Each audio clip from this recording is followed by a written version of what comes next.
قرآن کریم کے اندر سورہ اخلاص ایک ایسی سورت ہے، مسلم شریف کی حدیث ہے، جس کو 3 مرتبہ پڑھنے کا ثواب ایک قرآن کریم کے برابر ملتا ہے۔ 3 مرتبہ پڑھ لیجئے، ایک قرآن کریم کے برابر ثواب ہے۔ اور ایسی بابرکت سورت ہے یہ کہ جب کفار مکہ نے میرے مصطفیٰ صلی اللہ علیہ وسلم سے برابر مطالبہ کرتے رہے آپ کے اللہ کا حسب نامہ کیا ہے، آپ کے اللہ کا حسب نامہ کیا ہے، تو یہ سورت نازل ہوئی کہ لو یہ حسب نامہ ہے اللہ کا۔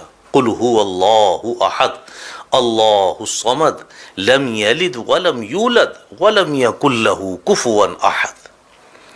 تنبیہ الغافلین باب نمبر 13 فضائل قرآن میں لکھا ہے کہ اگر کوئی شخص باوضو اس سورت کو 300 مرتبہ پڑھ لے، اللہ سبحانہ و تعالیٰ اس کو 9 فائدے عطا فرماتے ہیں، 9 فائدے حاصل ہوتے ہیں اس کے پڑھنے سے۔ پہلا فائدہ کیا ہے؟ اللہ رب العزت اس سورت کو 300 مرتبہ پڑھنے والے کے 300 دروازے غضب کے بند کر دیتے ہیں، جس میں دشمنی، قہر، فتنہ وغیرہ۔ دوسرے نمبر پہ 300 دروازے اس کے پڑھنے والے کے لیے رزق کے کھول دیتے ہیں، اپنے غیب سے اس کو رزق عطا فرمائیں گے، بغیر محنت کے عطا فرمائیں گے۔ نمبر 3، 300 دروازے اللہ سبحانہ و تعالیٰ اس سورت کے پڑھنے والے کے لیے رحمت کے کھول دیتے ہیں۔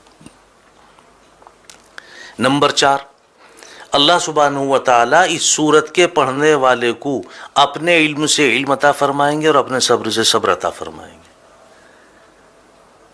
نمبر 5 پہ آتا ہے کہ اس کو 36 مرتبہ قرآن کریم پڑھنے کے برابر ثواب ملے گا۔ اور نمبر 6 پہ آتا کہ اس کے 50 سال کے گناہ معاف ہوں گے۔ 300 مرتبہ پڑھنے کی فضیلت ہے یہ، اس کے 50 سال کے گناہ بھی معاف ہوں گے۔ اور نمبر 7 پہ آتا کہ اس سورت کے پڑھنے والے کے لیے اللہ سبحانہ و تعالی جنت میں 20 محل بنائیں گے، اور ہر محل جو ہے وہ یاقوت اور مرجان کا ہوگا، اور ہر محل کے جو دروازے ہیں وہ 70,000 ہوں گے۔ اب آپ اندازہ لگائیں، جس محل کے دروازے 70,000 ہوں گے وہ محل کتنا بڑا ہوگا، اللہ اس پہ یقین نصیب فرمائے، وہ محل کتنا بڑا ہوگا۔ مزید اس سے آگے چلیں آپ، نمبر 8 پہ اللہ سبحانہ و تعالیٰ اس سورت کے پڑھنے والے کو 2000 رکعت نفل پڑھنے کا ثواب عطا فرمائیں گے۔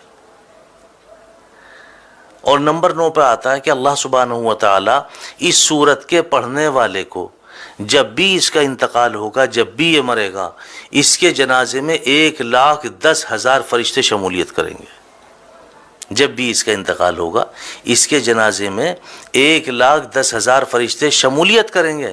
اور 10ویں نمبر پہ آگے فرمایا، حالانکہ 9 نمبر ہیں لیکن 10ویں نمبر پہ بھی اس کی وضاحت کی ہے کہ اگر کوئی شخص ہر نماز کے بعد 10 مرتبہ اخلاص کے ساتھ سورہ اخلاص کو پڑھ لے، لفظ اخلاص بھی یاد رکھیں، اخلاص کے ساتھ، یقین کے ساتھ، اعتماد کے ساتھ، عزت اور عظمت کے ساتھ 10 مرتبہ سورہ اخلاص پڑھ لے ہر نماز کے بعد، اللہ سبحانہ و تعالیٰ کے اوپر اس بندے کی مغفرت واجب ہو جاتی ہے۔ اللہ سبحانہ و تعالیٰ اپنے اوپر اس بندے کی مغفرت واجب فرما لیتے ہیں۔ ایسی بابرکت صورت ہے، اور میں سمجھتا ہوں تقریباً سبھی کے یاد ہے۔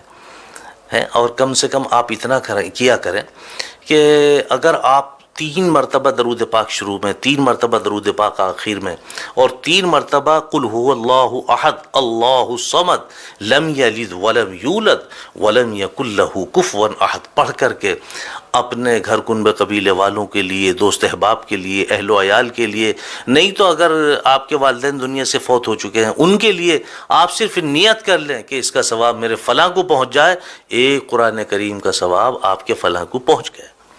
اللہ اس پہ ہمیں یقین نصیب فرمائے۔ وآخر دعوانا الحمدللہ رب العالمین۔